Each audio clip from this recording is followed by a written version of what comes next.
Mi mamá. It's Me la llevo. beautiful. Fíjate, ahorita no te vayas, no te vayas, no te vayas. Yes, yes. Yo no estoy escribiendo eso.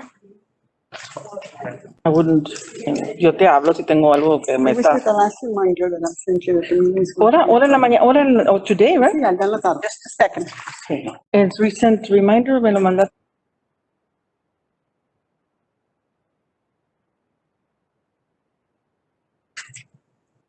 Toward. Don't have it. I have to take a seat. Yo te lo mando. Okay. Yeah. From Central Office. Yeah. How are you doing? How are you? Yeah. It's a workshop. Yeah. Let me see.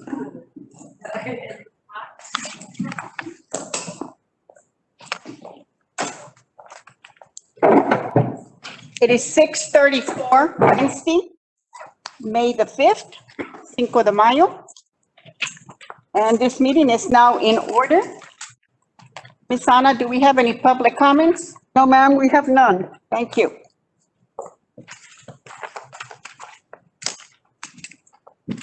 On March 16th, 2020, Governor Greg Abbott granted a request by Attorney General Ken Paxton to temporarily suspend a limited number of open meetings to the extent necessary to allow telephonic or video conference meeting in response to the coronavirus COVID-19. In accordance with this suspended, we certify the following. Notice of this meeting has been posted online for at least 72 hours. Although members of the board are not gathered in a central physical location, we do have a quorum in attendance at this a video conference or telephone call. We are meeting by use of Cisco WebEx, a software application which allows two-way communication for members of the public. As we would at any in-person meeting, members of the public who have followed the instructions on the meeting notice for registering to speak during the public comment portion will be unmuted for 5 minutes to speak. All other meeting procedures will adhere to board adopted procedures to the extent practical. An audio recording of this meeting is being made and will be made available to the public at a later date. This software application allows for up to 1,000 people to view and interact at a time. We apologize in advance for any unforeseeable difficulties and ask for your patience as we navigate conditions. If you have questions about the suspended laws, please call the Office of the Attorney General at 888-672-6787 or by email at toma@oag.texas.gov. Superintendent's update. Yes, ma'am. Did say that, oh, hold on. The next. This evening, we'd like to welcome our principals that are here with us today. Would you please stand and be recognized?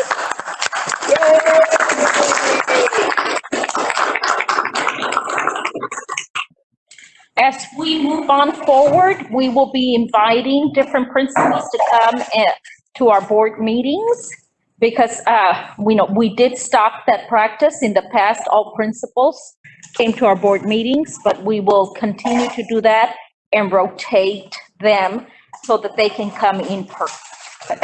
Again, welcome and thank you for your efforts and everything that you're doing today and throughout the week as we've been celebrating National Teacher Week. Our teachers have been receiving all kinds of goodies from their campus principals. And so we want to take that time to also thank all of our school teachers for everything that they do. And even through these tough times that we've gone through for a whole year, they've raised up to the occasion and done above and beyond for our children. So thank you, teachers, for all that you do. Also today, we'd like to recognize Marcel Elementary. Mr. Zamora, you're here? Okay.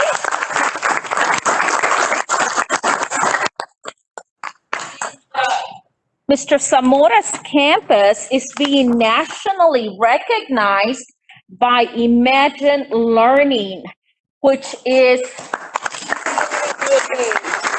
Imagine Learning is an intervention reading mathematics program. And the letter that we received states that Leo Marcel Elementary has been selected as a 2021 Imagination Beacon School.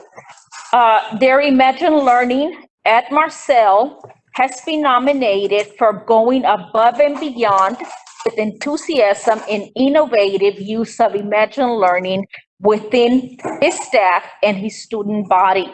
So this it's a commemoration of their accomplishments, and they will receive an Imagine Learning banner recognizing their school as an Imagine National Beacon School. So we are very proud of all of their efforts. Good. And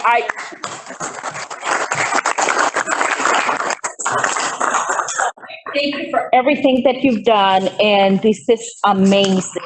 And we want to see you again next year, and the competition is on, everybody else. Yes, Be okay for him to come and just some fist? absolutely, absolutely. Come on up. Come on up. We want to congratulate him. Of course.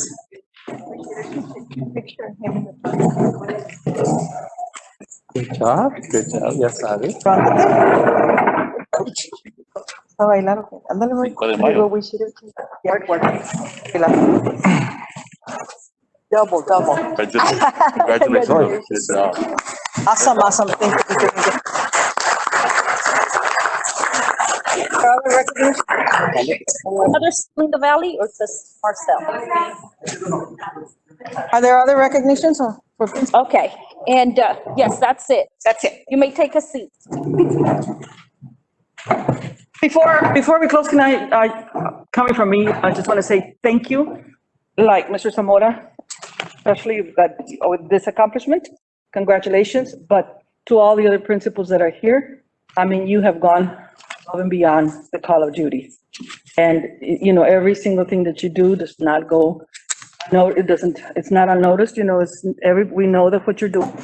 And we've really, it's been a hard time, a hard year. But I think that, in spite, look at our accomplishments, and I'm sure there's many more. So thank you. Don't think that we forget you. Don't think that we don't think about you. I mean, we're here for you, and we really appreciate you. So thank you.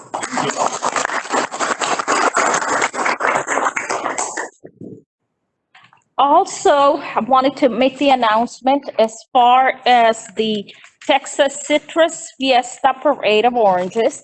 It will be taking place on May 15th at 3 p.m. on Griffin Parkway and 495 south of Conway. And Mr. Rivera and his maintenance department are taking care of our float. And there will be no one in the float because the float is really closed. And it will be carried by a truck. There are 2 back seats available in the truck if any of our board members would like to join. We will also have 2 ARO vehicles, one traveling in front and one behind the float. And we can have a driver for each ARO and 3 passengers. So if any board members are available to attend and show the support, please let me or Ms. Gallardo know. And we will be getting instructions as to where to show up on that day. Okay? There's a lot of activity going on. Yes, it's from 10 a.m. to 10 p.m. But we have more information to provide as we near the Texas Citrus Parade. Also, we're very proud of the fact that Mr. Ricardo Rivera, Assistant Superintendent for Maintenance and Operations, was nominated to present at the 2021 K-12 Facilities and Safety Congress. And you know him, he didn't want to leave and go. So it was over the weekend and on Monday, and he was a speaker a panel, and the title of the panel was How Learning Spaces Impact Well-Being and Academic Achievement. And so we want to thank Mr. Rivera for putting Mission CISD on the map and for his leadership and the fact that he was asked to be a presenter. Very good. Would you like to, Congratulations. You're gonna have to know. would you like to share any insights as to being a panelist and? Well, it was a surprise when I received the notice to present, and I asked Dr. Perez and Ms. Garcia, do I go or not go? I don't know how this happened. It was an RTM, convention. It's route to market. That's what that's. Yes, it's a research, Yes. it's a research entity. And I was surprised that it was a nationwide conference. I thought it was just Texas. And Mr. Garcia and I attended, and other than one gentleman from PSJA, we were the only Valley representatives. The other representatives were from all over the country, from Rhode Island, from Connecticut, Colorado, California. And our topic was, how do we improve classroom spacing to improve student success? As we all know, the traditional desks that we always have used, the only students that have eye contact with the teacher is just the one that asked the question. If you were a student at the very back, the only eye contact you had was with the teacher, and things have changed now. We're trying to teach 21st century lessons and skills, but we're still using 18th century classroom configurations, and that has to change. One thing that we also is facility spacing is just not inside the classroom, it's outside now. And we also presented on the Mission CISD Farmers Project. We also presented that because that is also a learning space and it's outside. So, we were glad to present on that initiative. So it was a great conference. We learned a lot. Where did you go? It was in San Antonio. Good, thank you. And I also used your quote, failure to innovate means we evaporate. That's So, Yes, we either innovate or evaporate. Thank you. And also, we would like to recognize Mr. Garcia, our Executive Director for Technology and Operations as well. And he has been nominated to represent the Region 1. And, Region 1 is from Laredo to Bronzeville on a TA Information Task Force. And this is an advisory committee to the commissioner, to the Texas Education Agency on data collection standards. Mr. Garcia, would you like to give us a little bit of a briefing? And again, he is representing the whole region. So that's quite an accomplishment also. Congratulations. Just a really quick high-level overview. The Information Task Force. Can you come to the mic? Oh, sure. Do you have a mic? Just puts everybody in the mic. Thank you. Just really quick, high level. The Information Task Force is a committee composed of several folks from out the state. Typically, it's like one person from a region. And so there's just there's less than 20 of us that really participate on this committee. And the committee, what they do is they approve or make recommendations on data collection standards, data collection for state reported data and for federal data. And so again, with state reported data, we all know those that are familiar with PEAMS, that impacts accountability, your attendance, funding, how student achievement is measured and things like that. And so very happy and fortunate to not only be a part of it, but be the chair for the committee. So tonight, Board of Trustees and the public, I want you to know that the state is noticing Mission CISD. And that is all because of the support that the school board has provided and also the committed individuals that make us all look good. So thanks everyone at the campuses and at the administration offices and our facilities everywhere for what you do. Tell us about you. Oh, okay. Well, this week I did have my first meeting with the Effective Districts Framework Development with TEA.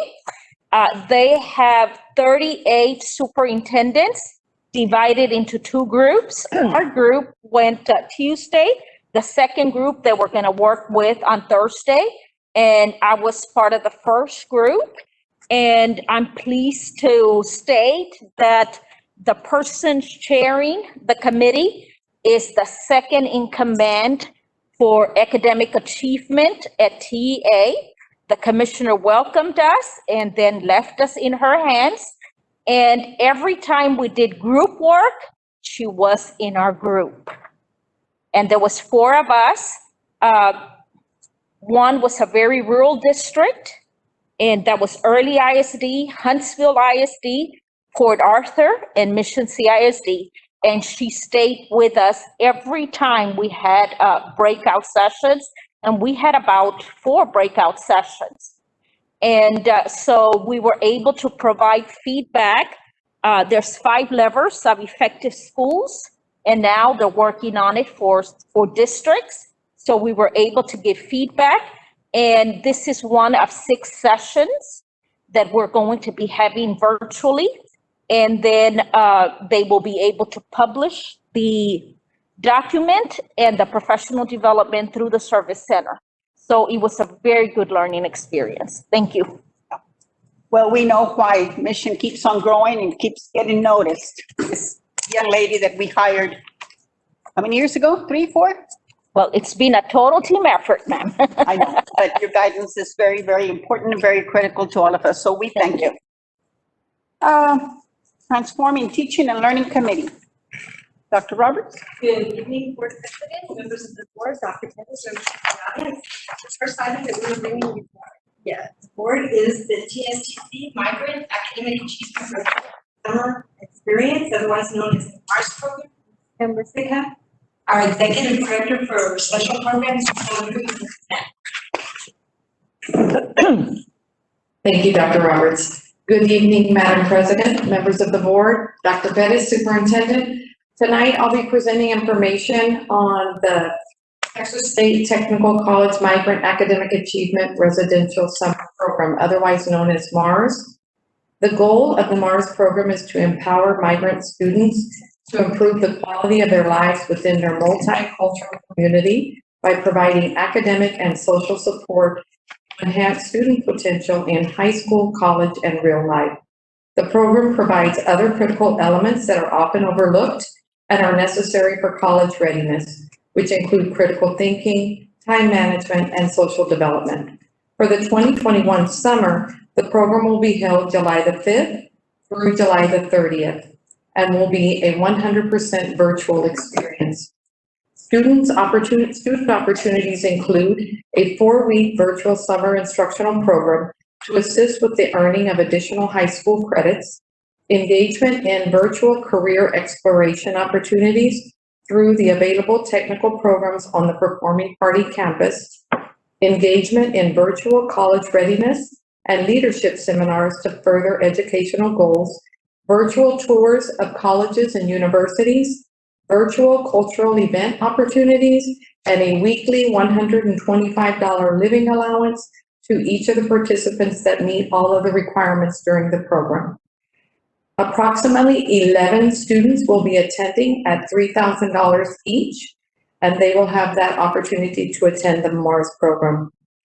The funding source for this program is Title I Part C migrant funds at an estimated cost of $33,000. And next week we will be asking for your consideration and approval of the TSTC Migrant Academic Achievement Residential Summer Program, otherwise known as MARS. If there are no questions? I have a question. Yes. Only 11? How many migrants do we have? Yeah. Or you're taking it from what pool?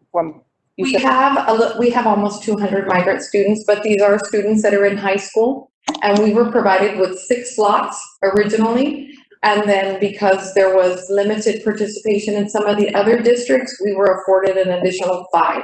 So usually usually it is a residential program. So the kids go and they stay, yes, and they live there for the 4-week time period. But this year it is virtual, so we had a lot more student participation because in the past, it was sometimes difficult to get the 6 students to participate because you have to live away from home for 4 weeks. But this year it is virtual, and they do have that opportunity to earn that additional, that funding. And then also, credits in addition to, what they've already approved. So, we were provided the additional 5 slots. So we do have 11 students participating this year. So how do you select them? How do you select those 11 students? We question the students. We have Mr. Garcia, who's our migrant teacher at the high school. He services students at all 3 high schools. And then we look at those kiddos and we ask them, who wants to participate? And it's on a volunteer basis. And so, like I said, this year we did have more participation. So because we did share with them that we had 11 students who had signed up, they gave us the 11 slots. So if a student participated last school year, can they participate again this school year? Yes, ma'am, they can. Mm-hmm. Migrants have been around for so many years. I went to one of these conferences with Carmen Leg Yes. years and years back, Mm-hmm. and it's amazing what. And they are provided a whole lot of opportunities. However, their numbers are decreasing year after year after year. And our numbers decreased quite a bit this year. And I believe that part of it was due to the pandemic because a lot of them didn't make that move this summer. Yeah, because of COVID and having to move out of the area for work. So Is Mr. Garcia going to be overseeing the program over here? Oh, Is he going to be overseeing the program? Who's going to oversee the students to make sure they're on track? yes, Mr. Garcia, as well as our family and community engagement / migrant coordinator will also be overseeing those students and checking in with them. Thank Yes, but Mr. Garcia will be helping support Ms. Villarreal. And you mentioned $125. I'm sorry, I'm asking. $125 for each one for those from the 5th through the 30th. Yes, One. and see, yes, and normally, it's for the cost of meals and stuff like while they're living on site, but they're still going to be earning the living allowance, even though they are participating virtually. That's great. That is wonderful. Wonderful for our kids. Thank you very much. Thank you. Thank you. thank you, Ms. Rustica.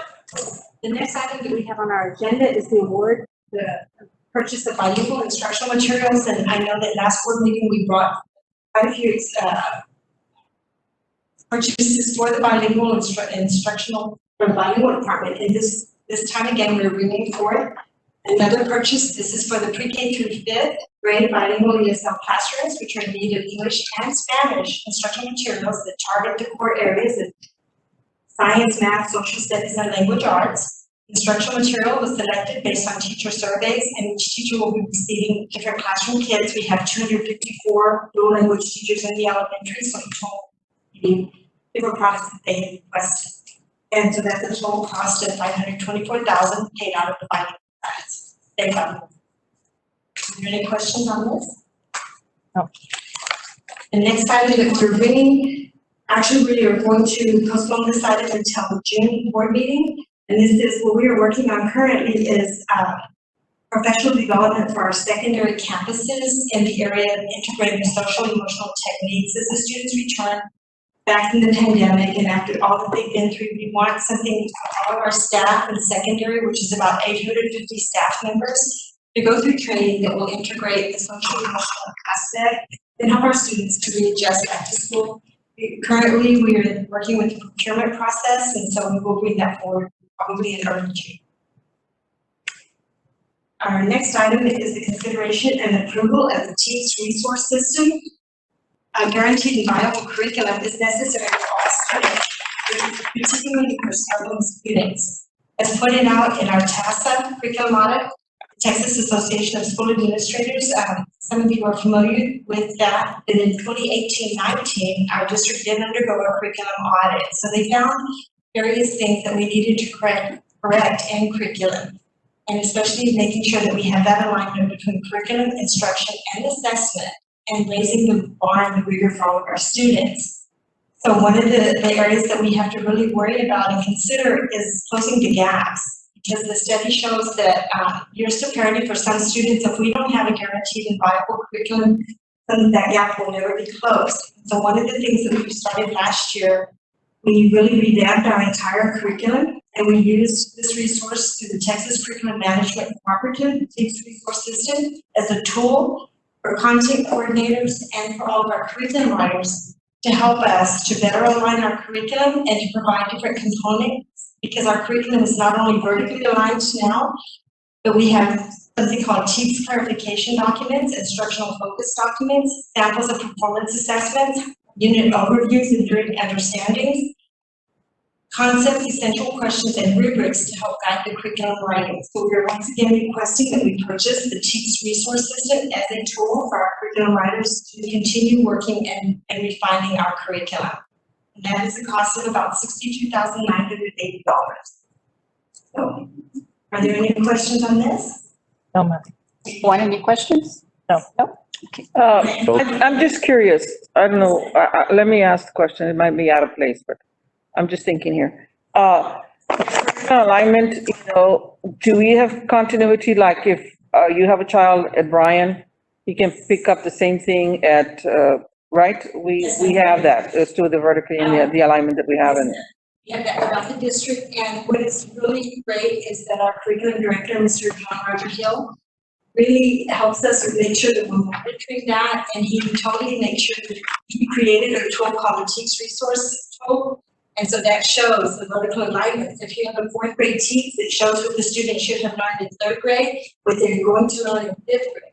And so that is part of all the curriculum writing that we do. They do that analysis on the TEACS analysis tool. And then all of the curriculum is vertically aligned throughout the district. We started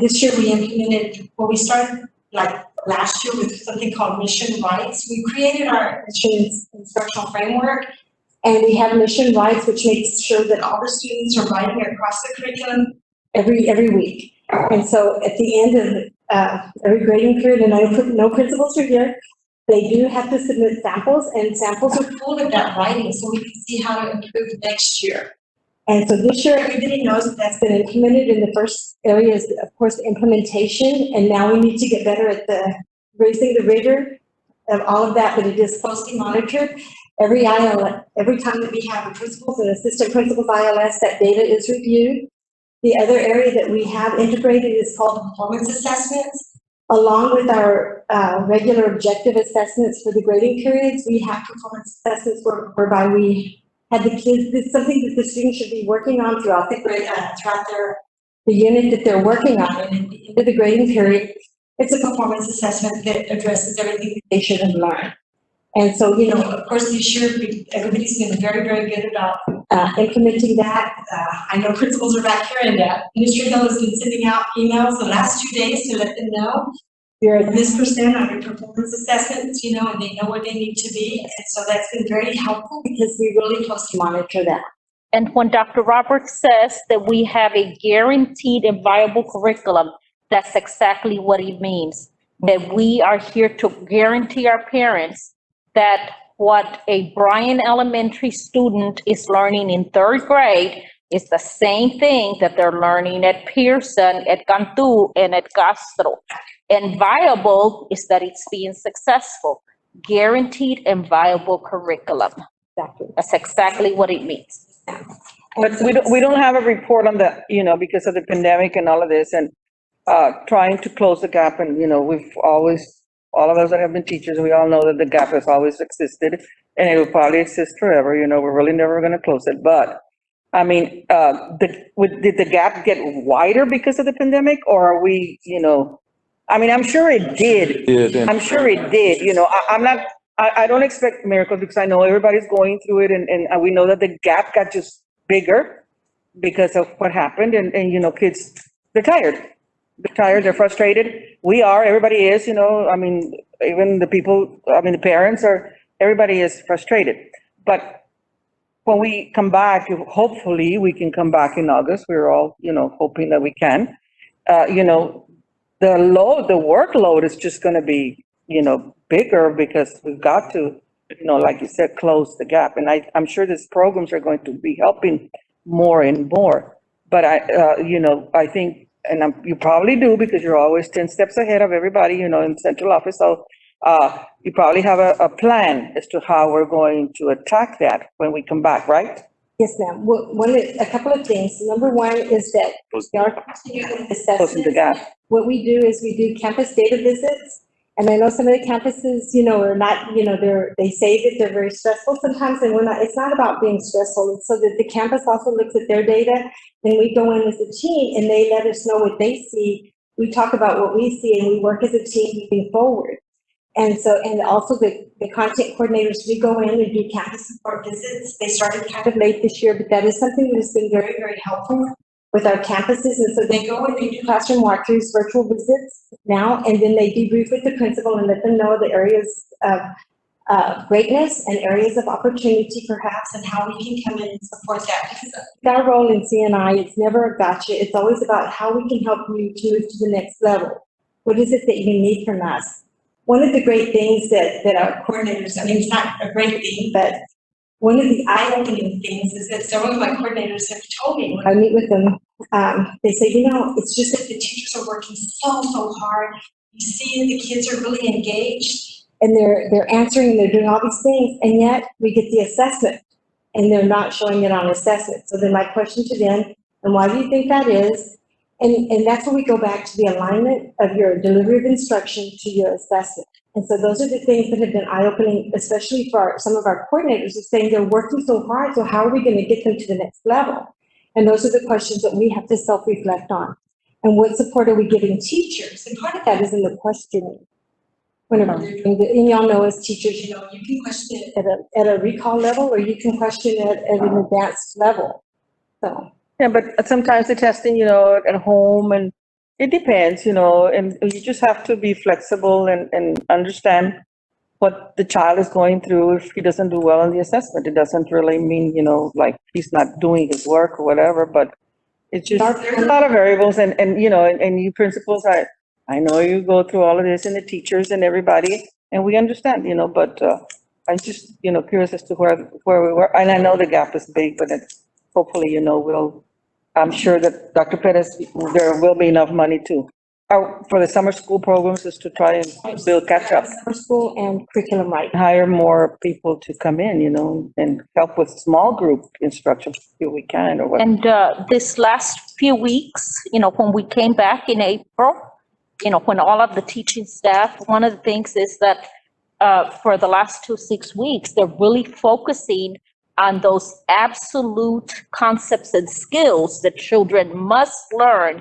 in order to go to the next level. So they are overlearning those very strong foundational skills. And that's going to really help. Then, of course, next year will be kind of like a recalibration year. We will get accountability next year, and that will be kind of a recalibration year. Then the following year, in 2022-23, we're going to be going through STAR redesign, which means the way the children answer, 25% of the test is going to be very different. Currently, most of the test is multiple choice, A, B, C, D. They're going to have different ways that they can answer on 25% of the test. So it's going to be more integrated between content areas as well. And so those are things that therefore it's Getting tougher. Thank you very much. Thank you. Facilities Environmental Committee. Environment.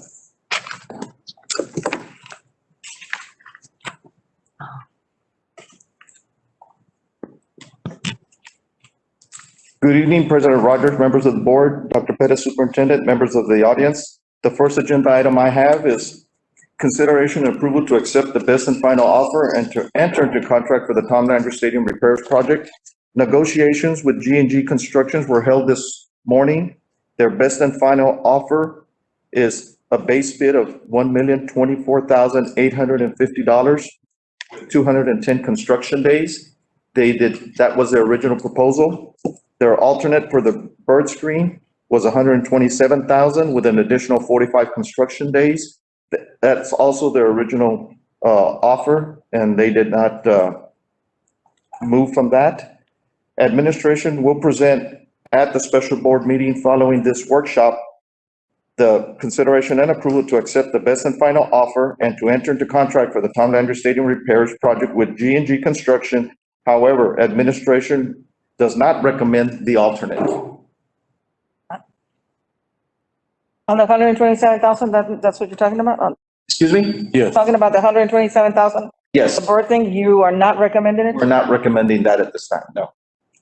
Is that something that the district can, like, make? We'll work with the architect on that. We did ask Rick and Hossa Structural Engineering why there was a big difference between the 127,000 And the other? and the 30,000 from the other vendor. And we did ask him, where was the error or the difference? Why so much of a gap? It's too much of a gap. He said, they believe it's somewhere in the middle. That's all he said. So Middle of what? So in the middle of 127 and 30. it was not a mistake. We're gonna, No, it was possibly an under bidding from one and an over bidding from another. Yeah, like it was explained on last time, on the actual construction, it was a bit lower, but then on the alternate, they went higher, Well, compensate. exactly. And administration will not recommend the alternate. Thank you. Thank you. Yeah, but the G&G, have they done something like this before? Is this something that they would know? I mean, this is a big task that's gonna have to be done, for the stadium, as to make sure, I mean, I get calls on the taxpayer dollars being gone to this where this happened, within 5 years of it being brand new. Right. So, are we gonna have someone there to monitor and make sure that all this is being done properly and that kind of thing, or? When they submitted their competitive seal proposals, they submit all their information of references and also projects they've done in the past that is close to or over this dollar threshold, and they did meet that criteria. For the oversight, we will have, again, our architects, our engineers, and our materials testing lab, they're present. And of course, knowing what we know, we will be, we will be on their back, And I suppose along Mission CISD. administration feels very strongly about them and confident that they will do the job properly. Yes, we discussed that this morning, along with Rick and Hossa Engineering. Very good. Yeah, because we're losing another year of revenue. Here we go again, and that's tough, for everybody all the way across. Yes. Okay. Are they going to start in one side first and then the other side? Can one side be used or not? That was something that was brought up at one point. That is something, if the board approves that contract, this is something that will be discussed with them in the pre-construction meeting. And we'll ask for their schedule and where they're going to start. We'll ask for that. Very good. Who's gonna be the project, who's gonna be watching? You, their own, or? No, it'll be our structural engineers, which is Rick and Hossa, his staff. It will be the testing lab, That's It would that's what we need, definitely. which would, But that testing lab also needs somebody to watch the testing lab, because of what they do. yes, and again, it'll be Mission CISD staff, which would be myself, Mr. Garcia, now that he's in construction and operations, and any of the other supervisors that work for the district. We will. I'm gonna go back to this, Rick, and I don't mean to put you on the spot, but I vividly remember, when they were pouring the cement. Mhm.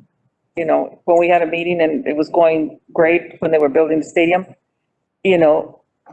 that pouring of the cement, I think that's what threw us completely off now that it's kicking us, because it was not really the grade that it was supposed to have been, right? Yes, So, and I remember that, they were pouring cement at 3:00 in the morning or whatever, so are we going to be, we've got to monitor those areas that they did the mistake on the last time. correct. We'll be out there and we'll be more on the testing lab and the architect and engineer. The labs have to really be. Yes, Yes, the lab.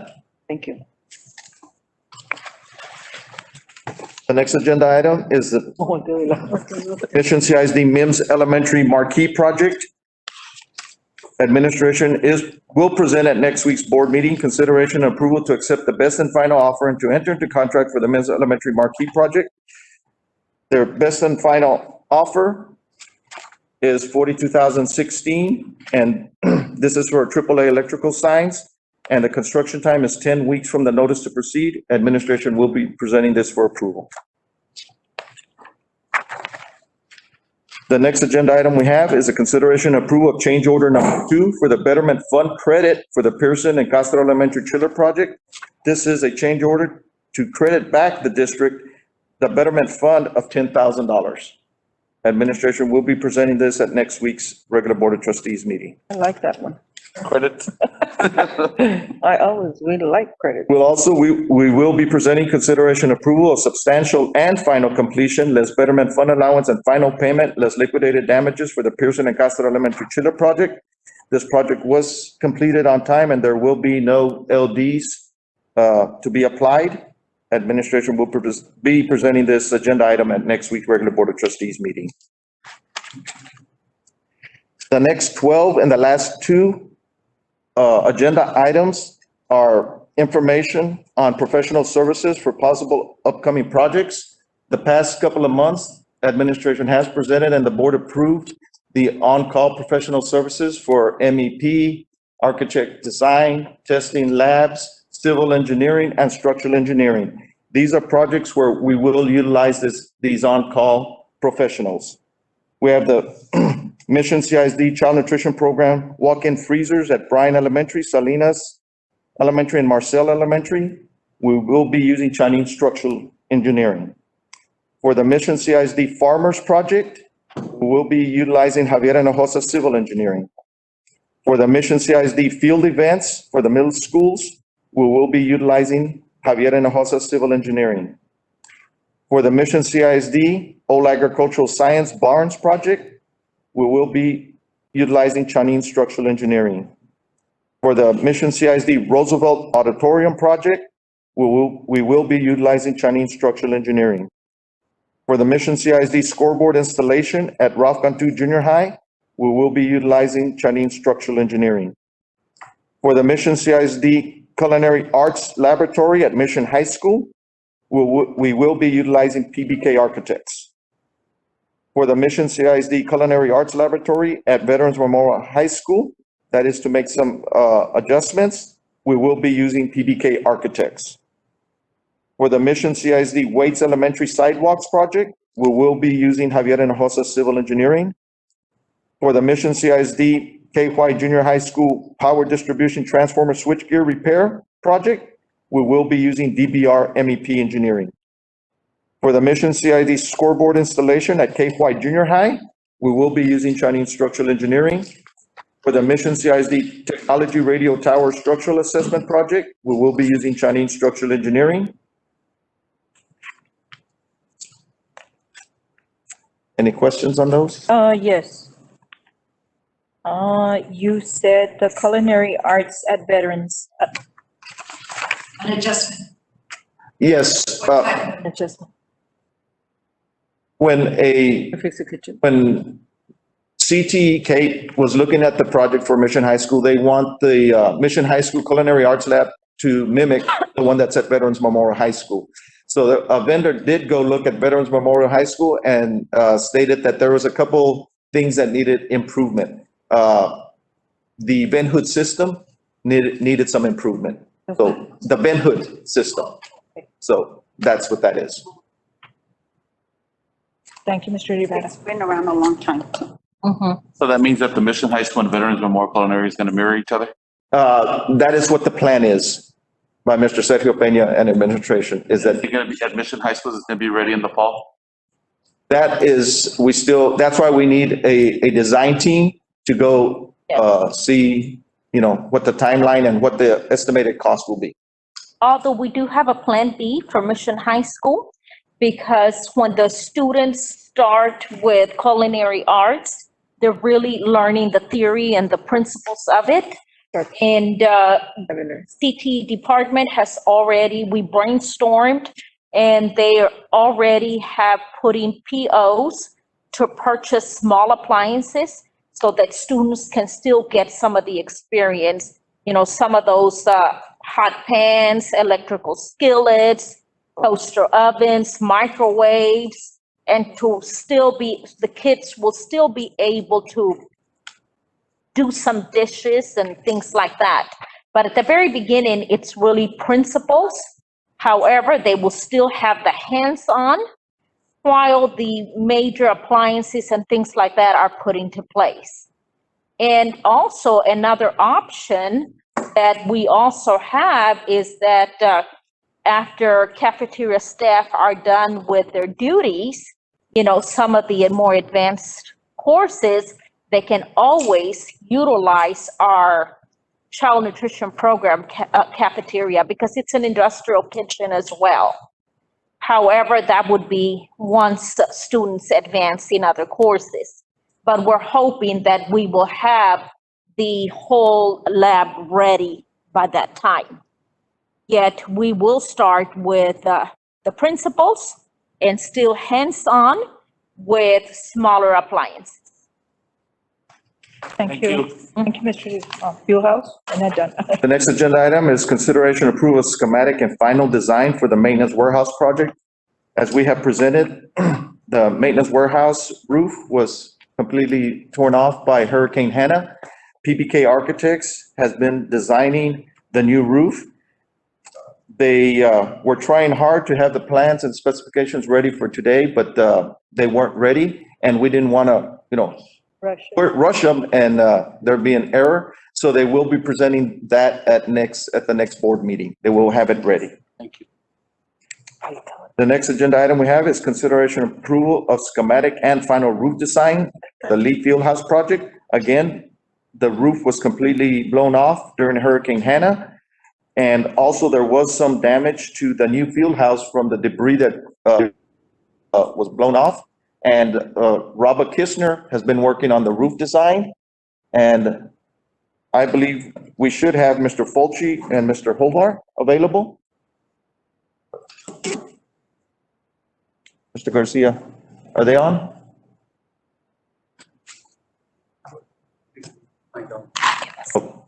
Okay.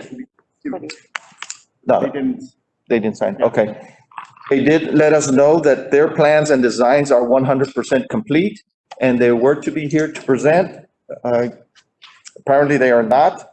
So we will present at next week's meeting the consideration approval of schematic and final roof design for the Lee Fieldhouse. And they will also inform the board of what repairs will be done to the new Fieldhouse. The next two items are informational. Again, it's the installation of touchless water fountains or district-wide projects. As you should have before you, the specifications of 180 units that we purchased of touchless water fountains. They both have water fillers, bottled water fillers, and we will be installing these during the summer at the campuses. How many? There's 90 of the single units, and there's 90 of the dual units. And we will meet with the principals on where, they want them installed. At this time, we were, of course, not able to purchase one-for-one replacements. So this is a good start. Do we have that in front of us? That should be on your screen. It was supposed to be uploaded. Oh, on the screen. Yes, it should be uploaded. That's a district job, right? Yes. However, because of the cost, we need professional services oversight, and that will be DBR. DBR? However, the maintenance department plumbers will be doing the installation. We just need oversight. Oversight. The next item is construction of additional animal pens for the Agricultural Science Barns project. This will be assigned to PBK Architects.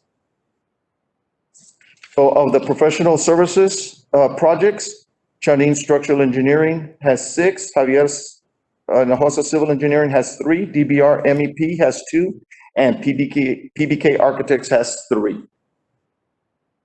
These are 14 proposed projects. that go along with our 19 current projects that are going on in the district right now. So there's quite a few construction projects. They're not all $1 million projects, but if you add them all up, add up to a couple million. That's Have 9 Let's, on right now? Yes. can I go back to the project on the proposed budget for the construction of the digital? Where are they gonna make them? Of which one? Yeah, the animal, pens. At the current new ag farm. This is a project that Mr. Sergio Peña and CTE is working on. Okay, so are they gonna be adding to it, or are they gonna use the empty space in the back? They're reducing some of the pens Smaller, to, yes, according to accommodate more. the size of the animal that is, yeah, that's. Yes, yes, the gams, the goats, lambs, I believe they're reducing those pens to accommodate even more student projects. And they're for sure changing the piping on the water, right? And then, You know, they're gonna change the piping of all the water because it's always that will- putting there, so. electrical and water for all the pens, yes. And it'll be equal for both the Mission High area and Veterans, I'm sorry. Well, the Mission High at this point does not have a need to divide the one pen into two, because the Mission High is okay.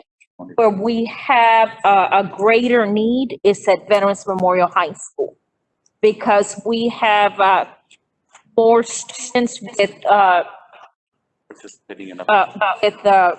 more interest in that area, and also the FFA, the junior FFA.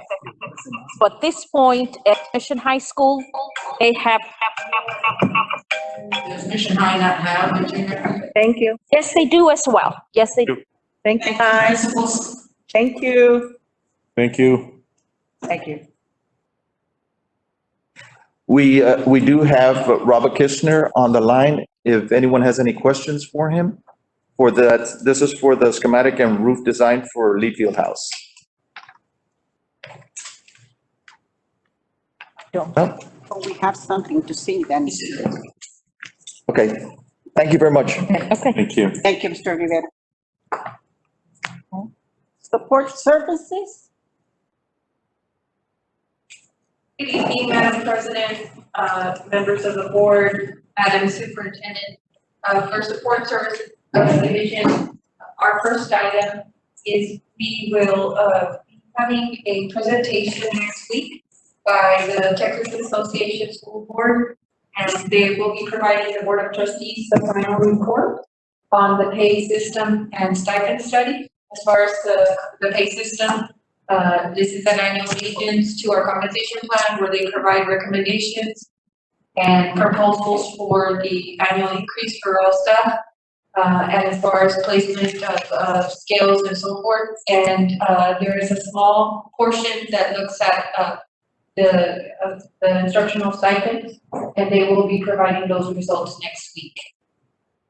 In addition to that, we are pursuing a district climate survey. So we talked to CISD because they also have been doing this type of service for many years. And it's a good situation in the fact that it removes the district from administering the survey. So the employees can feel more comfortable that they're responding directly to CISD. So the information is completely anonymous that they submit, so there's that level of trust. And CISD will turn around and provide a report. They will work with the district as far as formulating a climate survey. And we are bringing the CISD consultant to provide a presentation on their process. And then we can determine how to best proceed with a climate survey. And then in discussions, we do have an item. We're bringing forward the changes to board policy in local board meetings. And this is as a result of the time change. So the time for the regular board meeting was in policy at 7 p.m. So we now have to, of course, make an adjustment to 6:30 to align to the current practice. So Mr. Burley will be bringing that item for approval next week. And then the next item that we have is a stipend for instructional and or support staff selected for summer programs for in-person with students or summer school. This does not apply to any programs offering virtual instruction. As you know, with the pandemic, it has become more and more difficult to recruit staff to work the summer months.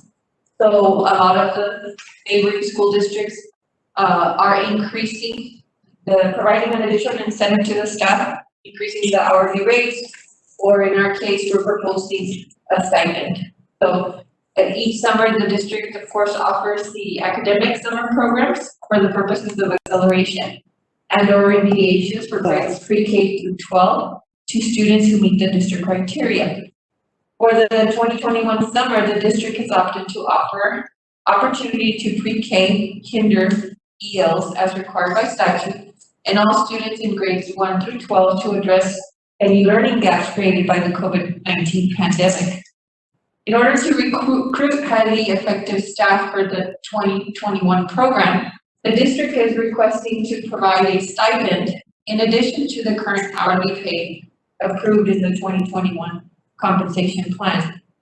The proposed stipends are as follows: elementary, junior high, and EOC program professionals, $500, and for elementary, junior high, and EOC program non-professionals, $250. For high school summer credit recovery professionals, $750, and for high school summer credit recovery non-professionals, $375. Now, elementary, junior high, and EOC are half-day programs, and high school summer credit recovery is a full-day program. That's why you see the difference in this stipend. So administration will be bringing this item next week for approval. We do have with us today, of course, Dr. Roberts, who oversees the program, through Ms. Kim Rissica, our Executive Director for Special Programs and School Improvement. If you have any questions. I do. So these employees are not working in the summer, so you're offering, it's not somebody that's supposed to come in person, but they're gonna work virtual. It's an employee that is off and you all are going to offer. They would be off contract, but in addition to the hourly rate, depending on the job that they apply for, they would also get the stipend, but these are the ones that are working with students in person. Direct teaching? How did we determine the half-day, the amount? If it's half-day, why isn't it 1,000 if half-day is 500? The half day is anywhere from 4.5 to 5 hours. And then the full day is 6.5 hours. So we were looking at, I mean, it's not an 8-hour day, it's a 6.5-hour day. But we did want to compensate them for the additional hours, but it wasn't double the amount of hours. So we adjusted it to, and it amounts to, when you're looking at it, it amounts to about $10 more per hour for each staff member. It makes sense. It just says that half-day and full-day. Yeah. How many days are we talking about? The summer program is 11 instructional days. So it's $500 for the 11 days. Yes, ma'am. So there'll be all of our summer staff that are working, there are summer 2 weeks program in person, because we are not offering a virtual option. And then we also have our junior high program, and then we have our EOC program at the high school, and then the high school credit recovery program. So it's all of, and we are providing 100% in-person instruction, not a virtual option. So what we have done, and we've been looking into raising the summer school per hour, but currently we pay $25 an hour for professional staff, and we pay $12 an hour for non-professional staff. So a teacher who's working the 44 hours, let's just say, and it's a little bit, it amounts to more than that, because they can come in 15 minutes before and stay 15 minutes after to assist with students coming in and dismissal. But they receive the $25 an hour, and then in addition to the $25 an hour, they will receive a $500 stipend. Thank you. Have any idea how many students will be, it's going to be a large amount or? Well, are working on we did have a memorandum that went out to principals this last week, asking for their assistance with contacting parents. So they do have their support staff that are reaching out to parents. And then we have sent out a $50,000 for the 11 days. complete, and so that we have a better idea of Right. staffing, because the deadline for applications for summer school applications was this past Monday. But due to the fact that we were introducing the possible stipend, we are hoping that we get some more interest from staff members with the possible increase in the amount of pay. So we've extended the deadline for application.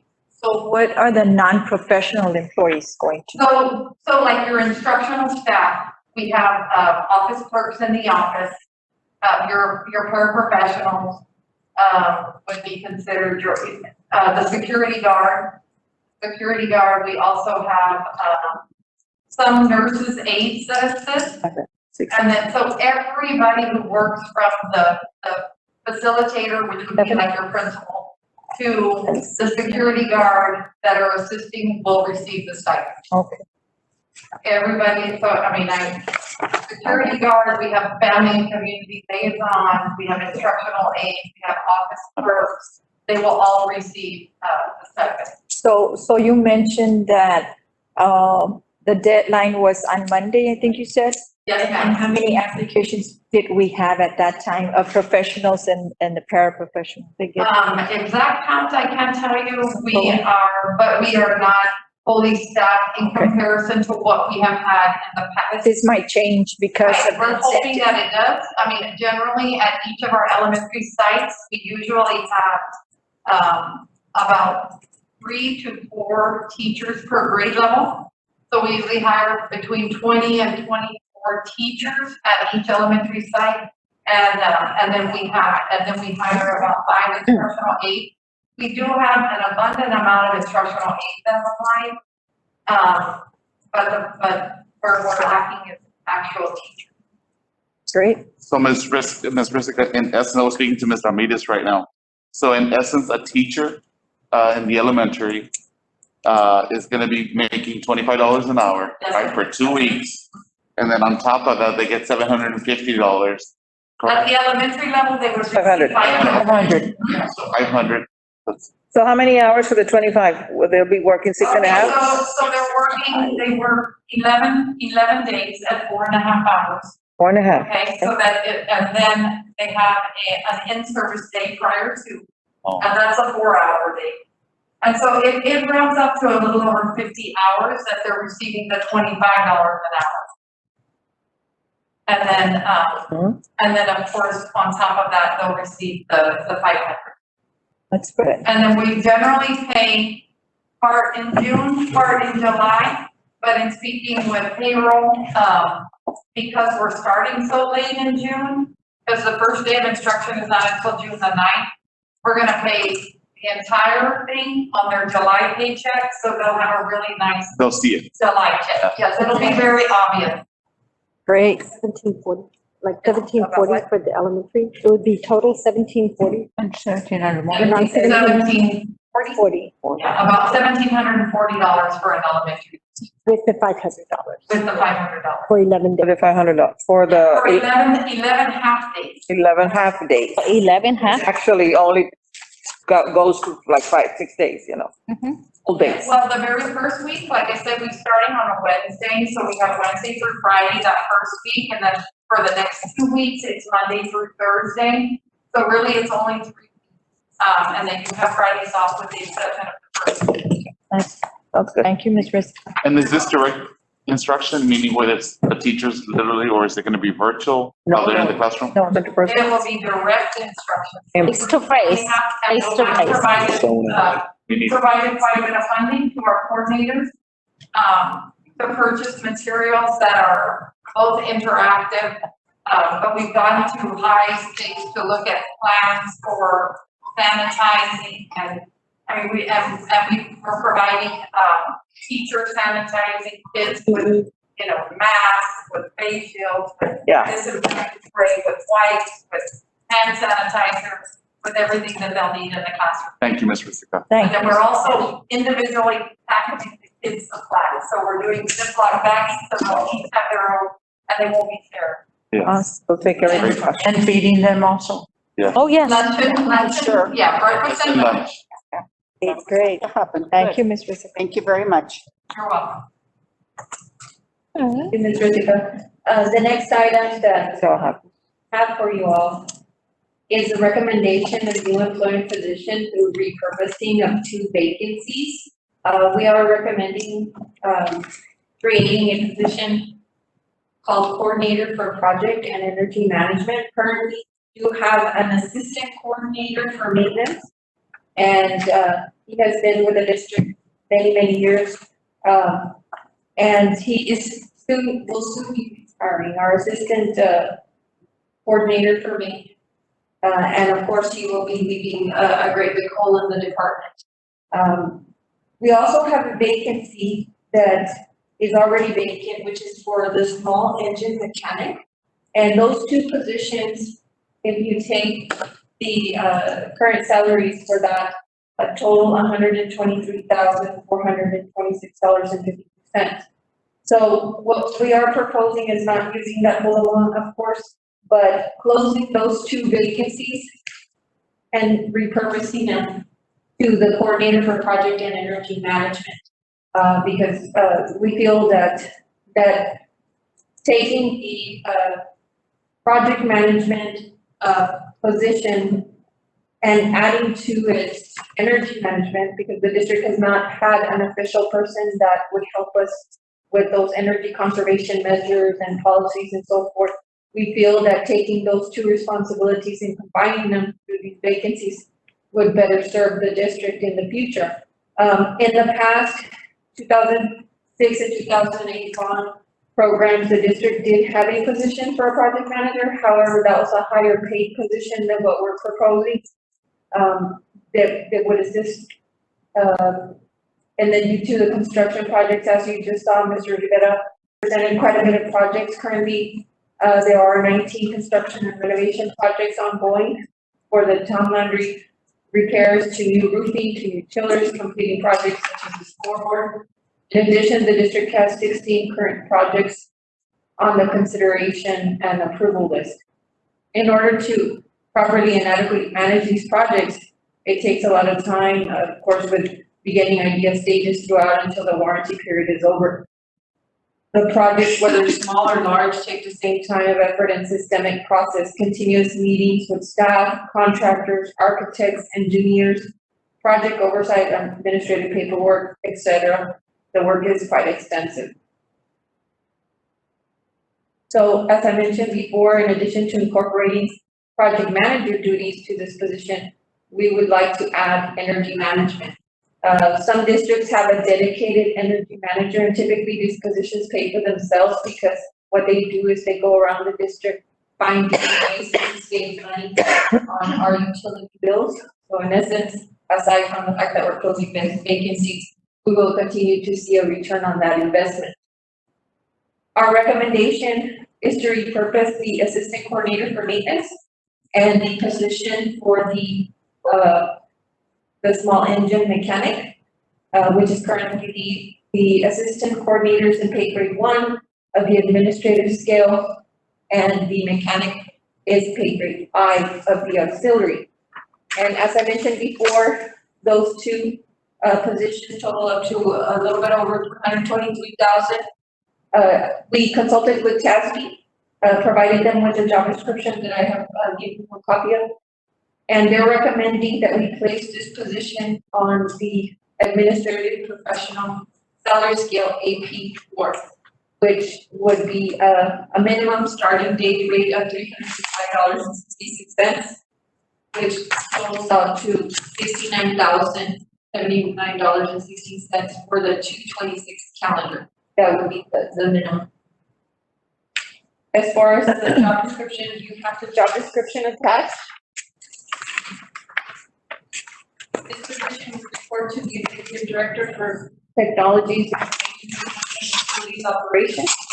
And of course, the Executive Director reports to Mr. Rivera, the Assistant Superintendent for Operations. And of course, Mr. Rivera is here to add more information, or if you have any questions regarding this position, should it get approved next week. I do have a question. Is this going to be in-house? Well, it's, based on the level of experience and the qualifications, I don't know that we could find a lot of candidates in-house. I mean, there may be some teachers with a construction background that can apply, but the last time that we did advertise for a project manager, we didn't receive a whole lot of applicants. So this position probably would be best advertised externally. Thank you. No. They would work with the maintenance area or? Yes, with maintenance, Mr. Rivera overseeing all of his staff, working together with Mr. Rivera, Mr. Garcia, and Mr. Castañeda. Were we not going to open up a director of maintenance, or was, when you Well, read that? this particular position would suffice, because remember that we provided some duties to with that Mr. Garcia took, Mr. Castañeda, and what we need now is that project management. In essence, this position already exists. Mr. Oscar Herrera carries some duties within the maintenance department. However, by revising that job description and adding additional responsibilities, and taking that other vacancy and combining them, we feel that it presents a stronger job description for the needs of the department in terms of helping with the oversight and the planning for the construction projects, and as well the energy management side of it, that currently we do not have somebody internally that oversees that. So Mr. Oscar's the one leaving? He's the one He's leaving. retiring Okay. after how many years, Mr. Rivera? Over 30 years of service? Over 35 years. Okay. Like he was. But he was not making what we're doing now. His salary is not even. Oh, no, he was, okay, when you Where you have the, okay, when you combine the mechanic for small engine and Mr. Oscar's salary combined is 123,000. The salaries listed on the second page, funding, that top salary, that is the current salary for, the assistant coordinator for maintenance. Right. And of course, because he has been with us so many years, he's on the higher end of the scale. I know when, as you assigned Mr. Castañeda and Mr. Garcia to the maintenance, no one in that area had a chance to move up, so to speak, and try to, be the director or the coordinator.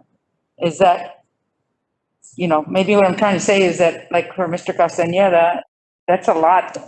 I think it's a lot on his plate, not only maintenance, but now, with the safety, and now we're more kids coming in And school so, and everything else. yeah, and so this particular person will take some of the duties that Mr. Castañeda and Mr. Garcia, Mr. Rivera is doing.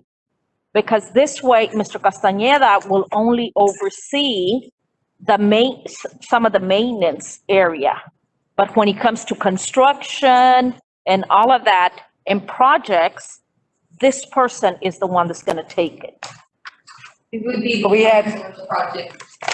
Mr. Rivera, would you like to address why you're proposing this? We have people that have been with maintenance for many years, and yet they didn't have an opportunity to, so to speak, to have a chance at that, right? Oh, to Oscar's old position.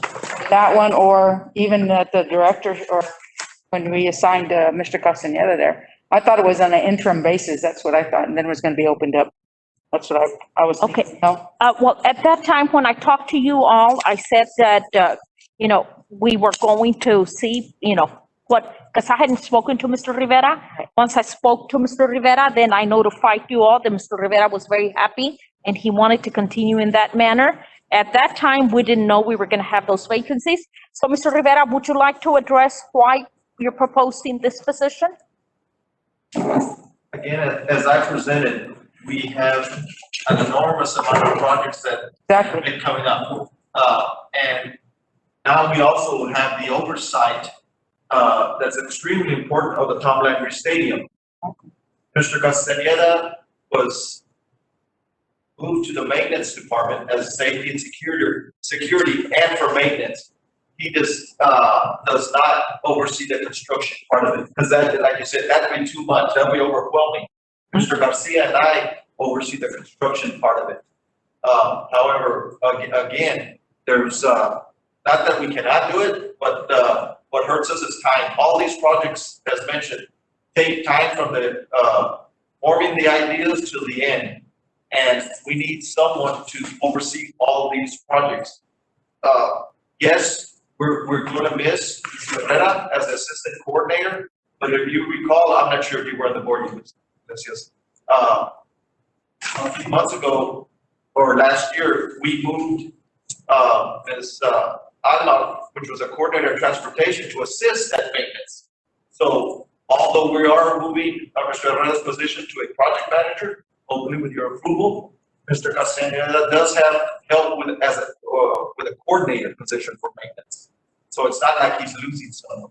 He even gained a I coordinator. know, Mr. Rivera, but don't we have gentlemen or people that were with our maintenance department many years and have done stuff like this, yet we're not giving them an opportunity to move up, so to speak, and help out.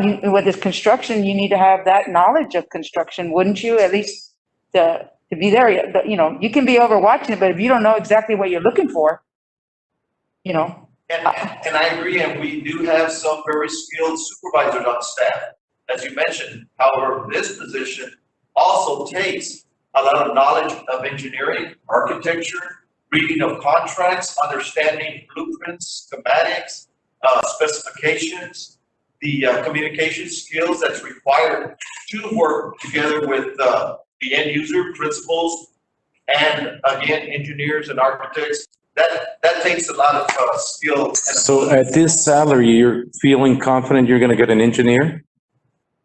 well, we're hoping for someone possibly as an engineer background. Because or to me, that for an associate salary doesn't look for like an engineer to me. or associates.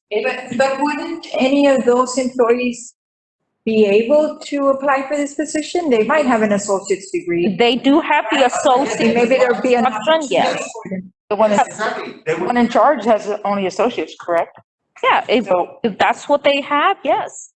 And they have the experience, so it'll be open to those that have those type of skills. Well, I'm just thinking, we need to take care of our own and give them the opportunity to, Because what I heard is Have we're them- gonna have to go out already. We don't have that kind of skill. Okay, the thing is this,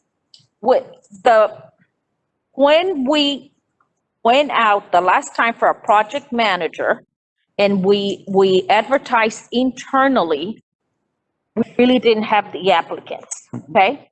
So, this time around, when you advertise externally, it just gives the opportunity for internal and external to apply. It doesn't mean that the internal. The only times that we only open internally is because we have an overabundance of staff in-house that we want them to move in because we have positions that we need to lose through attrition. That's the only time that we go internally because we have plenty of manpower. So we don't need the small engine mechanic anymore? No. There's no need for that position? We're going to outsource this out. Okay, that makes sense. Yeah, that makes sense. And as far as an engineer, now in order for you to be an engineer, it takes a lot. Not only a Exactly. degree, we're not asking for a licensed engineer at this, but we're saying, because there's some people that have a bachelor's degree in engineering, but they have not reached the point of being licensed. Now, those people do require a much higher salary, but someone that maybe just has a bachelor's in engineering, has that background and they field experience in construction or related field, that would be appropriate. In addition, the Valley has a very strong associate's program in construction management. Now, the last time that we went out, that was one of the things I spoke to the university professor at UTV, and we were having so much trouble getting people interested in the position that had the construction background. And he said, I have a lot of candidates in my program, but your requirements are too high. You're asking for a bachelor's. You're not gonna find anybody with that knowledge. The program that we offer is an associate, so that's why in this case, we were saying associate's degree in construction related field or a bachelor's degree. And if you have a bachelor's, then we would prefer that it be either in the engineering field, business or construction related field. But we could, either one of those would qualify. Now, in addition to that, of course, we also look at years of experience in the field. Experience. Exactly. And they may not have the paper, but if they have the experience, I mean, I would think I'd go with that person, because they've been in there and they've done it and they know what's going on, at least give them that opportunity, to do this, Yeah, and I can understand, Ms. Iglesias and her thoughts that, we want fairness, and I'm not saying that it's unfair. However, I think maybe some of these employees feel like, will I ever be able to move up? I've given my dedication for so many years. Maybe they feel they're not going to be given an opportunity that they deserve. And I think that's what Ms. Iglesias is trying to point out, if I'm not mistaken. That's where I'm going, let's give them a chance. And not just necessarily for this position, I was talking about when the appointments were made with Mr. Castañeda and Mr. Garcia. Now, Mr. Garcia knows, because I've asked him, he's got so many, he's like Superman. He's got to go out from Masut to over there and then come back, Didn't we have anyone already within the maintenance that knows, everybody knows what to do, that could have done that job, to be able to move up, I don't know. But did we get, right now, it's like, we didn't even have a chance. So. Well, again, everyone. That's who it was. will have that opportunity, for this position. It's not just to the outside. Everyone will have that opportunity. And years' experience should be put into there too? It is. Okay. It is. It's on the second page. I was trying to look for it when I was going through this. Oh, this one. 3 years, experience in construction field preferred. But they need Experience. the degree. Yeah, I just feel we need to give our people a chance.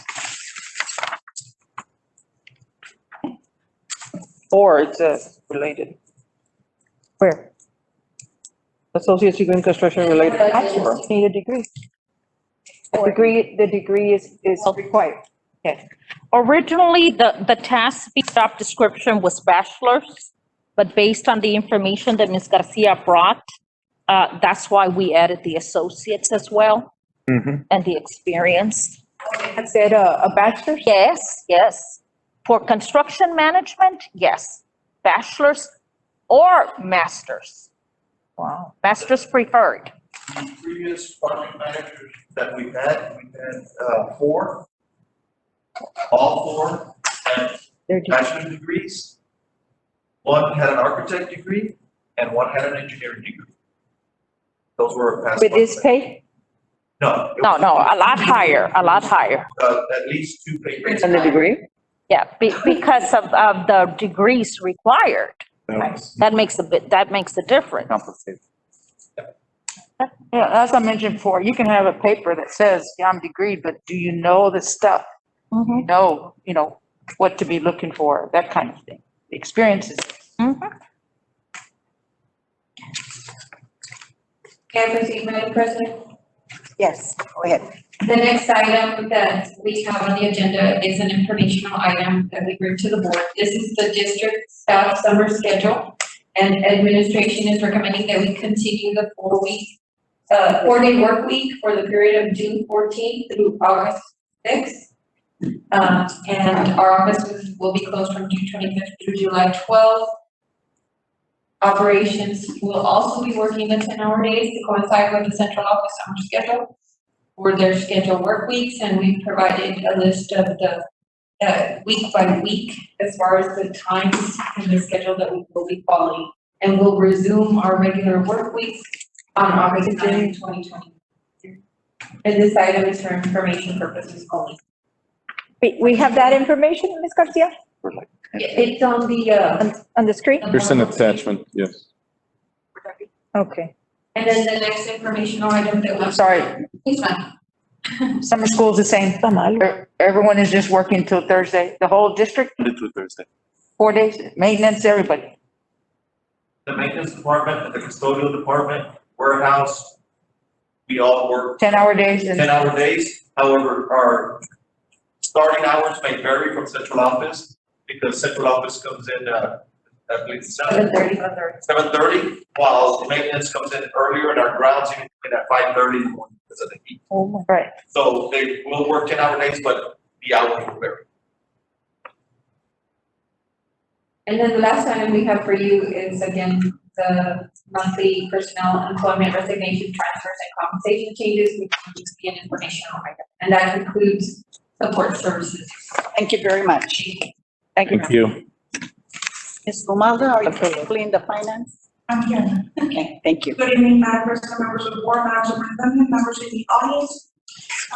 Welcome to the Finance Committee. First item on the agenda is presentation to the board. Next Wednesday, we will have Ms. Becky McGee, the district's internal auditor, provide you a quarterly report. Item 2, discussion. Item A, TSTC Migrant Academic Achievement Residency Summer Experience Mars. This item was presented earlier by Ms. Rosica. However, we're putting it here for the purchasing of funds. Item B, board resolution authorizing Commission CISD to participate in the One Government Procurement Alliance Purchasing Cooperative. Administration has found a need to join this purchasing cooperative to provide additional services to curriculum and instruction division. And board policy requires that when we join purchasing co-ops, that we need to have that by board action and a board resolution. So administration will be bringing a recommendation next week for your consideration and approval so that we can join this purchasing co-op. Okay. Item C. Bid proposals and purchases of 50,000 and over. Item 1, professional development for secondary schools in integrating social and functional techniques. Once again, this item was presented by Dr. Roberts earlier in tonight's board workshop. And administration is currently working on this solicitation, and we will be bringing a recommendation for your consideration in the review. I'm sorry, was that the one that was going to be taken out until the June meeting? Yes, ma'am. Yeah, okay. Okay. Item 2, purchases of bilingual instructional materials. This item was also mentioned by Dr. Roberts. Administration will be utilizing previously awarded vendors that were previously board approved on April 8th, 2020. The bilingual department has brought forward a need to purchase instructional materials, and this is coming out of state bilingual funds, and the estimated amount is $124,000. Next item is item 3, purchase of smart interactive back panels. We have received several items from the Career Technology Education Program through Mr. Sergio Peña. The program has identified a need to replace 25 smartboards.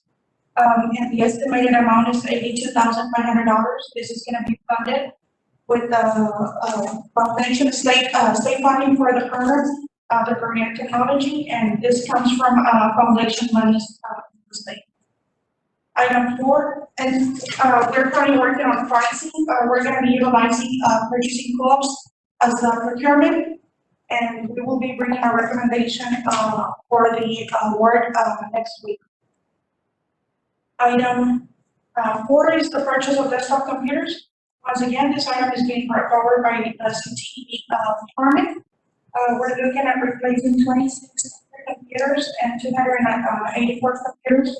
In addition, we're also looking at replacing some Apple computers to support the architectural design and animation classes. Administration anticipates that this purchase will be $450,000. We're currently working on getting pricing from different purchasing quotes, and we will be bringing a recommendation next week for this purchase. This is also being funded by state funding using the Career Technology Funds. How many computers? 284 for students, and we are waiting to get the exact counts for the Apple products to support the architectural design classes and the animation classes as well through CTE. And I'm gonna go back just a little bit. Yes. Flat panels, how many? Oh, the smart panels is 25. Okay, thank you. 25, and those are for Mission High School, Veterans, Collegiate, and Rafael Junior High. May I proceed? Yes, ma'am, thank you. Thank you. The next item we have on the agenda, it's item 5, the renewal of student athletic accident insurance. Administration is bringing forward, for your consideration, the renewal of the student athletic, accident insurance. This is funded out of general fund through the athletics, budget. And the amount is $273,998. This amount does reflect a $29,000 discount provided by the vendor last year, and he's providing that discount as well this time around for this renewal. Who's the vendor? The vendor is National Guardian Life, and the local servicing agent is Texas Insurance Service Center Incorporated. Have they been beneficial for the district? Yes. So the trainers, they're okay with this? They haven't had any issues? Yeah, we haven't received any concerns regarding the vendor. We did check with Coach Ibarra, and there was no concerns on her end. Did we get any other bids besides them? This item had been previously board approved, and with that contract, it did allow for additional renewals. So that's why we're bringing it up with your consideration. How many more years do we have on the renewal? How many more renewals? It was all the same question. It was one award with an option to renew for 2 additional 1-year terms, so this would be the last one. And you said that the discounted rate was 29,000? 10%. They did provide us a discount of 29,850. 10% total. And the reason I ask is because this year, as we all know, we had the pandemic. I would think that we would have received a little more discount. I would think. None of our junior highs participated in athletic activity, Exactly. and neither did our JV freshmen and sophomore. And so that's why I'm wondering why such a little discount, considering that there was little to no injuries because there was no sports. And if there's any way we can go back and ask them for. We can definitely bring those items back to the vendor for additional consideration. Please do so. Who's the agent on this? Albert Salinas?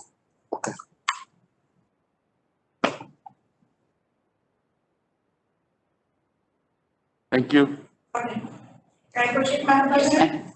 Okay, the next item is item 6, review contract for internal medicine and nurse practitioner supervision services number 347-20-0. Last year, on the January 22nd, 2020, regular board trustees meeting, the board awarded a contract for internal medicine and nurse practitioner supervision services, pediatric urgent care PA. The initial term of the contract was from January 22nd, 2020 through June 1st, 2021, and this contract also has an option to renew the agreement for 2 additional 1-year terms. During the first initial term, of course, we were going through the pandemic and what have you. So the utilization of the services was not as what we would have expected during a normal instructional year. It is administration's recommendation that we find this service to be available to be the best interest of our students and working families.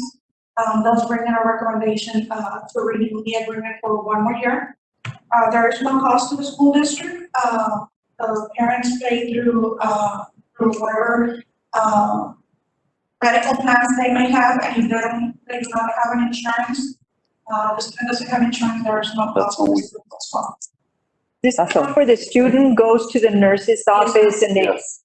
Okay. That's a, Yes, it is. Thank you. thank you. Good one. It's free.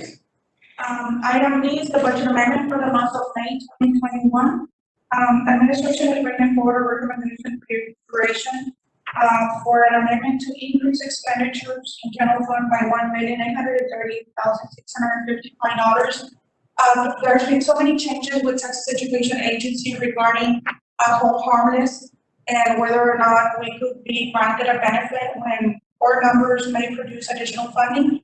And so we have updated our formulas and based on what the state was using and what we are projecting, there was a significant difference between the CTE program and the bilingual program. So this should bring the program closer to where we expect them to end at the school year once another attendance and is taken for the school year.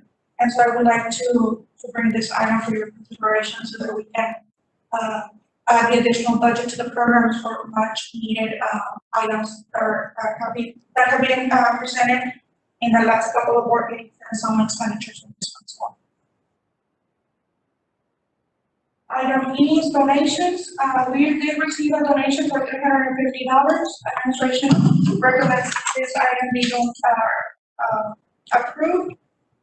As it benefits our students, we did receive a $250 cash donation for Bryan Elementary to put library circles in the classrooms.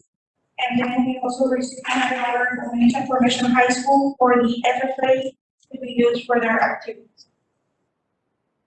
Item number 3 is informational items. Item A is the financial report for the month of March, the actual revenues for the month were $129,650,941, and the expenditures were $633,111. We do have excess revenue over expenditures of $26 million.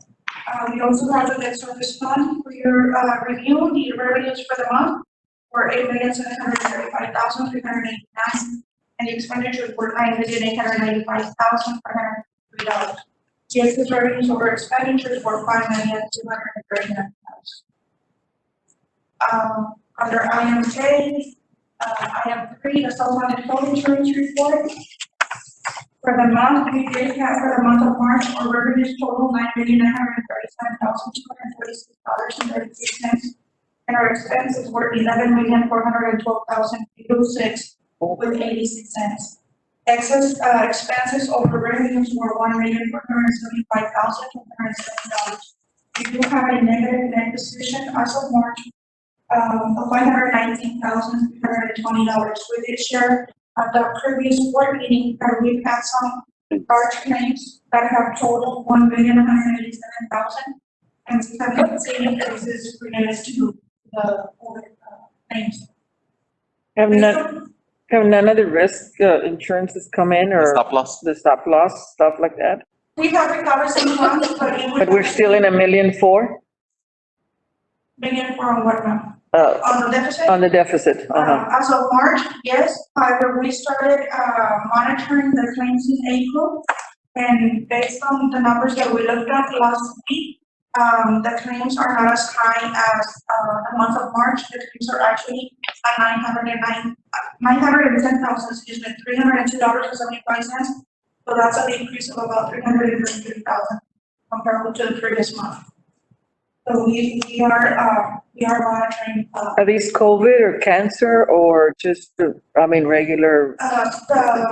On the claims, Ms. Little did share that there were five to six large claims. Catastrophic. That have exceeded the 250,000. Unfortunately, one of those, one of our employees, Yeah, that's good. And that's what's pretty much driving the high cost of it. On the plan, we are working with our consultant staff for better planning for the upcoming budget. But yes, we did have a good year in the prior year because, we were mandated at the state by the governor to stop a lot of the elective procedures. And so our claims decreased tremendously. And then, after, a couple of months later, when some of those things were resumed, we started seeing, an increase in the claims as well. The third, item number B is the third quarter investment report. This, covers up to March 31st, and the district's investment portfolio total $98,126,185.03. And the interest that we earned during this period was $24,591.30. As you are aware, the market right now is pretty much horrendous. Interest rates are at 0.10 and sometimes 0.01. So that's being reflected in this investment report as well. Items, questions for the month of April. And so for this month, we did process checks in the amount of $11,440,506.88. And this is made up of payable, accounts payable, the use of the district purchasing cards, and related electronic transactions such as wires, bank wires, and automated clearing house transactions. Item B is the tax levy adjustments for the month of March 2021. For this month, the taxable adjustments resulted in a net $41,643.40. We did have collections for the month, totaling $1,307,195.62. We pay a monthly fee for $6,270. According to our March 2021 tax collection report, our percentage or percent collected is 91.39 versus the same time prior year of 89.46. So we're almost 2 points ahead at the same time as far as tax collection is concerned. Next item is E, tax properties resale or districts tax delinquent attorney. It sent us some information that the Hidalgo County was going to be putting some properties for tax resale, and that was going to take place yesterday at 10:30 in the morning. Legislature changed or tax laws, tax law change where in the past they would bring the item, they would take the item to every taxing entity so that we could get approval. There were changes a couple of years ago where this is just being brought forward as an informational item in order to expedite the sale of the properties and put the properties back on the tax. The next item I have is item F, and that's the 21-22 budget update. I did pass out a handout. There's been a lot of development in the last couple of days, which seems to be great news for school districts in the state. The first item in there is just shows you where we are as far as enrollment and average daily attendance. First item shows that as of the fourth grading period, or ADA is 13,819, or 388 short of what the state was projecting for the school district at 13,822. Also at the last meeting, I did share with you that TEA had issued guidance on hold permits and for the different grading periods. So any point in time where grading or ADA falls below what TEA is projecting, they would go and replace all the funding elements, ADA and FTE for the reporting period. And there's been a lot of changes in the last couple of days. So slide number 2 just shows you what our actual ADA has been and what the state will be doing as far as replacing that information or that data and giving us the benefit. If you go to page 3, just recently, a couple of weeks ago, TEA actually released additional guidance, and they said that they would provide a bidder of either the district's actual attendance counts and all the other related programs, or what the state had projected as whole harvest. And so we went through that. We did our own projections or our own internal projections, and based on our funding estimates, if we utilize our own internal counts, we will be making 773,000 more than what the state had projected. These estimates are very preliminary. We still have taken 6 weeks to account for. However, I do believe that the estimate that I'm bringing forward is conservative, and we may be very close to it. But I just wanted to, at the end of the day, we just want to see what the difference makes, and that's just an example of how much they would have been shortchanging us in some of the other programs. Moving on to 21-22 budget on page 5. I have been sharing this information with you. What we're doing as far as budget is concerned, we're utilizing 13,000 for ADA, and our proposed tax rate for M&O for maintenance and operations would be 0.9894, and debt service would be 0.1713. However, this is just preliminary because the TEA will let us know sometime in August what that number is going to be based on Hidalgo County property values.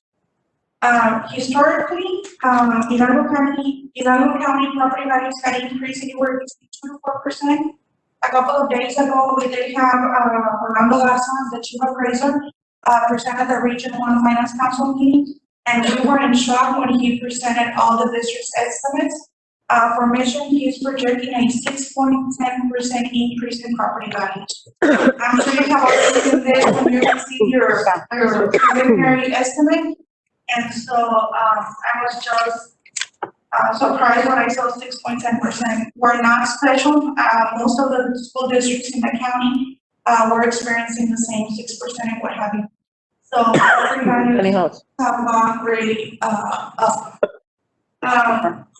Some of the unknown funding elements that are crucial to funding or school financing is that state property values are not available and will not be available until sometime in the spring of 2022.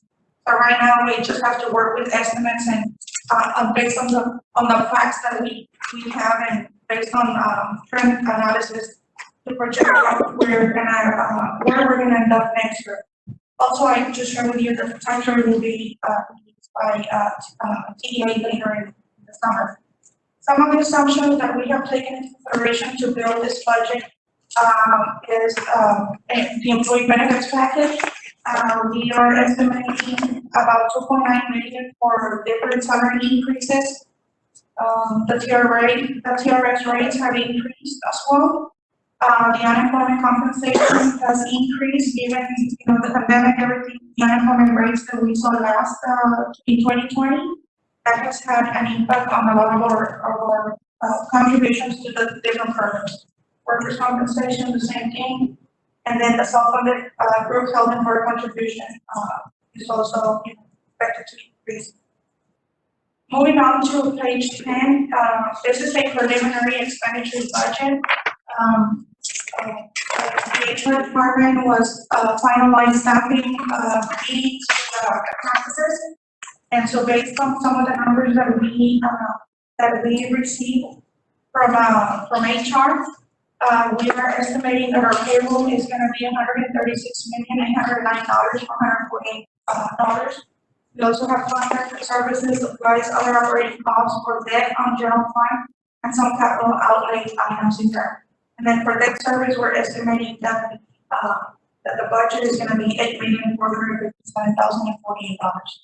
So we are working right now. The preliminary budget is $181,282,106. I do expect that amount is gonna change here in the near future once we start having additional conversations with some other things that the district will be for next year. Page 11, this is a big item. On April 29th, if I'm not mistaken, TEA announced the ESSER funding. This is funding that was approved under Biden's administration, and it's the largest recovery or stimulus funds that have been made available to the entire nation, with an appropriation of $123 billion. Out of those $123 billion, Texas received 12.42, and Mission CISD is entitled to receive $68,846,682. Out of that amount, 20% has to be set aside for instruction or any learning losses, and the remaining amounts can be utilized for anything that is allowable under ESER one or ESER two. And that means that we can use some of those monies to pay, some of our staff to say, well, we can literally pay the entire district with some of those money, but we wouldn't have enough money, to pay the whole year. But we can use it for salaries, we can use it for HVAC, projects. We've been communicating with Mr. Rivera, on some of the items that he has some needs he has identified, and the possibility of utilizing this money for much needed, HVAC, systems. We can also use it for cleaning, to improve the air quality of our facilities. We can use it in technology. There's ESER one had a broad, allowability, a broad list of allowable uses of the funds. So we started having those discussions, and we will be, working on how to utilize those funds. There's, strings attached, just like any other federal program. We do need to have a plan, a spending plan, and take input from stakeholders and what have you, before Mr. Rizzo can work on the application. So we're collaborating with Mr. Rizzo, putting this, beautiful amount to work and At least for 6 we do have 3 years, this money is expired in 24, ESER 3. And unfortunately, they came out before ESER 2 came available. For ESER 2, we're expecting anywhere between 25 to 30 million. And according to what TEA has said is that, legislature hasn't released those funds yet. And they have, the state has reached out to U.S. Department of Education because they have some questions on maintenance of effort. According to a presentation we had sent us, I saw them in Jersey last week. The federal person, the federal grants person in PEA said that ESER 2 funds can be supplanted, which means that the state can replace funding. And so that's where they may be getting additional information from the U.S. Department of Education. Yeah. This is great news. At least we're getting some guidance, and we know what amounts we have to work with. We don't need 3 years to spend. Yes. Oh, no. We don't even have to. No. If it was up to me, we can spend this. Exactly. Now, the priority, of course, is academics, closing the achievement gap, and also focusing on our HVAC system, to make sure that we have, for years to come, those healthy learning environments. And we do know that, some are HVAC system does need to be replaced. We also need to automate them, because as you saw this past weekend, anytime we have storms, things like that, transformers burn, and they're not computerized. Our staff has to go check campus by campus. So that's also a huge need. And also, one of the things is that they are making it to where we can go back, and all the funding that we paid premium pay, as of last March, all the expenditures that we've done because of the pandemic, where we utilize local funding, that was reimbursable from these funds. That's wonderful. And that will help us do some of the needs that we have in the district in other areas as well. So we're going to be talking to you as to how we're going to be conservative, at the same time, working with the intent of the funding, and then also bringing a robust package of what's needed in the district to make sure that we build capacity for years to come. Because granted, we're getting all this money, but we're still going to be in a recession. So we got to make sure, and one of the things that the commissioner said is build your fund balance. Okay, go back and pay yourself for your expenditures and build your fund balance, because we don't know what's to come later, or to do those projects that you need to do that are dire need. So we're going to be, we've already been meeting. We're going to continue to meet and bring information to you all. Very good. Thank you. Anything else? When we go to page 12, also this week on Monday, the comptroller, revised the biennial revenue estimate for the state. Originally, when he released the estimate back in January, he had projected a deficit of almost 1 million. However, since then, he has revised the estimate, and now it seems that we're gonna have a surplus of 0.73 billion, which is, good news for the state legislature, and it comes in perfect timing. As, we're looking at the legislative session to wrap up within the next, couple of weeks. And this estimate has been revised to reflect, tax collections that have been trending upward. In January, tax collections were 180 million. In the past, whenever you would buy items online, Texas and other states would not assess sales tax. And so there was a case a couple of years ago, the Wayfair, the company that went all the way to the Supreme Court, that in the Supreme Court ruled that, states needed to impose taxes on those transactions. That was a good move for Texas, and I'm sure the other states, but for us, they have been bringing a lot of money, over $1 billion. And so it was perfect timing when all of those things took place in 2019.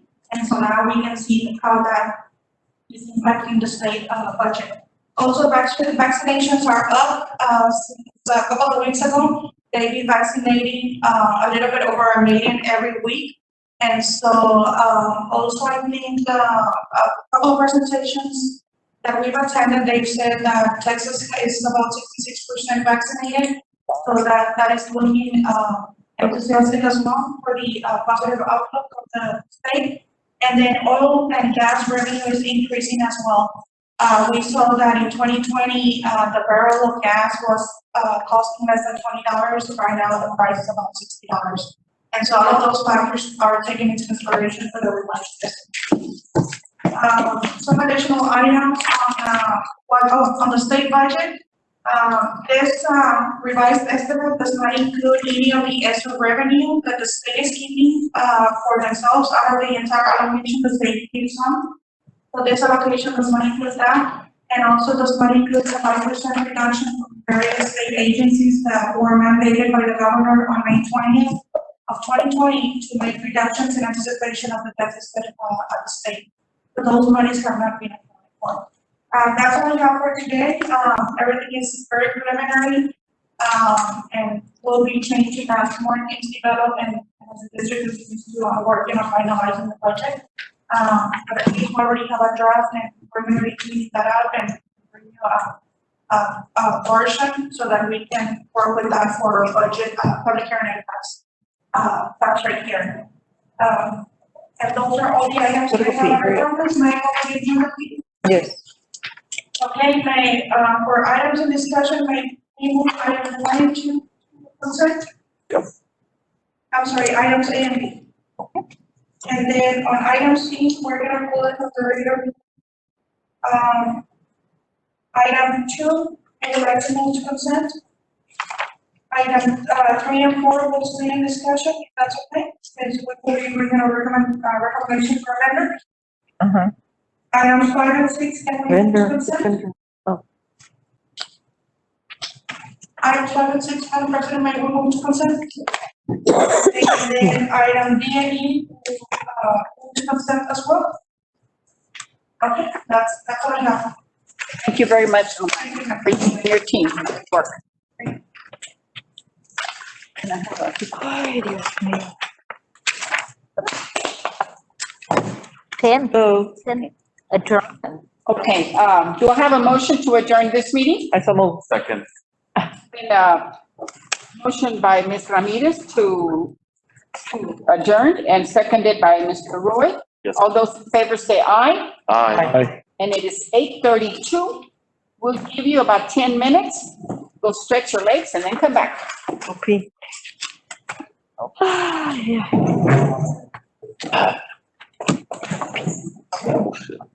Go. I told my.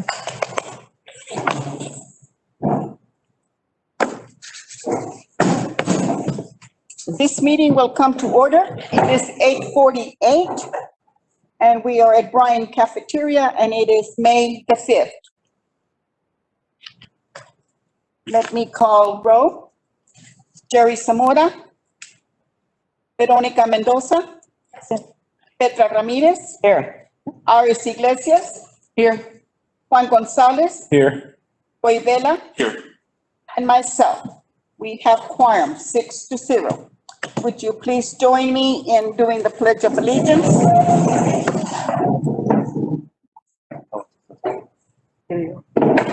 I pledge allegiance to the flag of the United States of America and to the republic for which it stands, one nation, under God, indivisible, with liberty and justice for all. I pledge. Honor the Texas flag. Pledge allegiance to the Texas, under God, one and indivisible.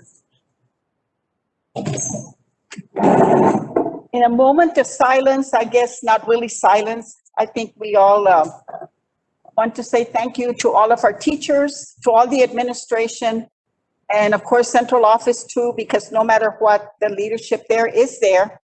And it has been a difficult year, but I know that they have been very happy with all the tokens that they're receiving and will continue to receive.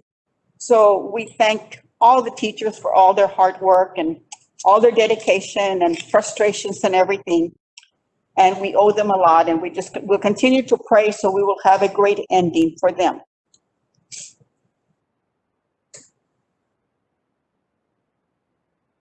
And also happy Mother's Day to everybody, and you may have a seat. How much days? It's Sunday. I don't have. Dr. Perez, was the agenda properly posted? Yes, ma'am. Lucky guy. The agenda was posted by 7 p.m. on April 30th, 2021. Thank you. Ms. Ana, comments from the public? We had one.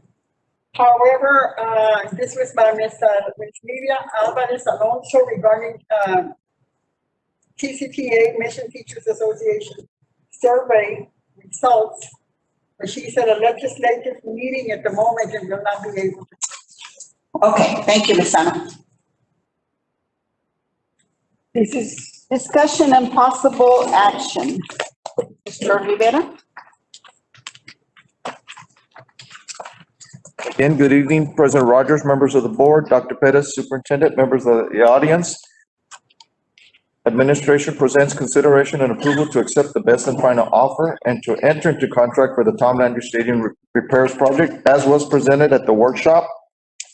Administration recommends the approval of the best and final offer from G&G Construction with a base bid of $1,024,850 with 210 construction days, and administration does not recommend the alternate. I second. There's a motion on the floor by Ms. Veronica Mendoza. I second. Not accept the proposal, and been seconded by Mr. Roy Vela. I will now call roll. Jerry Zamora. Veronica Mendoza. I'm sorry, was it read right? It's consideration and approval to accept the best and final offer and to enter into contract for the Tom Landry Stadium repairs project. Right, So we are, no, Yeah. we should vote no, correct? No, I'm sorry? No, we accepted No, we it. Motion was made to accept the, Oh, seconded. accept. I thought it was to accept, yeah. Yes, The best, yes, it's to accept. however, not the alternate. Correct. Right. Yes. There, Mr. Hanson is present if there's any questions. I know he has a couple of scenarios that he could possibly discuss with you today in executive session or next week. He said either or. Okay. Mr. Hanson? As far as the what you're doing tonight, that doesn't need any advice from an attorney. We'll go ahead and negotiate the agreement if you approve the agreement, and then by next week, we'll have some things to talk about. I just wanted to be available just in case anybody had any questions about it, but anything to do with, the state of the stadium and where we are and trying to get things resolved, I can discuss at the next board meeting. Or tonight, if you would like, but it'll probably be more suitable for the next meeting. But We'll just wait till we'll wait till next week. Mr. Hanson, thank you. Okay, so let's You're welcome. continue with the vote. Ms. Veronica Mendoza? Ms. Petra Ramirez? Yes. Iris Iglesias? Yes. Juan Gonzalez? Yes. Rivera? Yes. Any Rogers? Yes. We have, 6-0. 6-0. Thank you very much. Thank you. Thank you. Does anybody see a need to have executive session? No. Okay, so Dr. Pettis, you want to go through important dates? Important dates to remember, May 12th, 2021, regular Board of Trustees meeting. Workshop and regular meeting for the month of June will be determined. And we're looking at some possible dates. Ms. Gallardo, do you have those dates?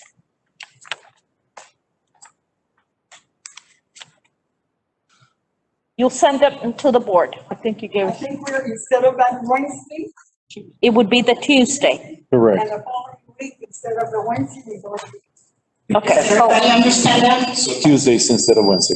Tuesday instead of Wednesday, Remember from Wednesday? the previously scheduled ones, because there's For June. different conflicts in schedules. Yes. For June. Yeah. It'll be June What day would that be? June the 1st, 1st, and then June the 8th for the regular board meeting. Okay, June 1st, 1st June 8th, for board workshop, and June 8th 8th for regular. for board meeting. Correct. I'll be out of town for 2 weeks. Okay? Everyone get, and I'm sure Ms. Sana will remind us. Is One on vacation. there any further business to come before the board? I'm gonna pay for it. I have a motion to adjourn. I motion. Second. Okay, it's been moved by Mr. Juan Gonzalez, seconded by Roy Vela. All those in favor say aye. Aye. Aye. This meeting is now adjourned at 8:55. Thank you, everyone. Thank you. Good night.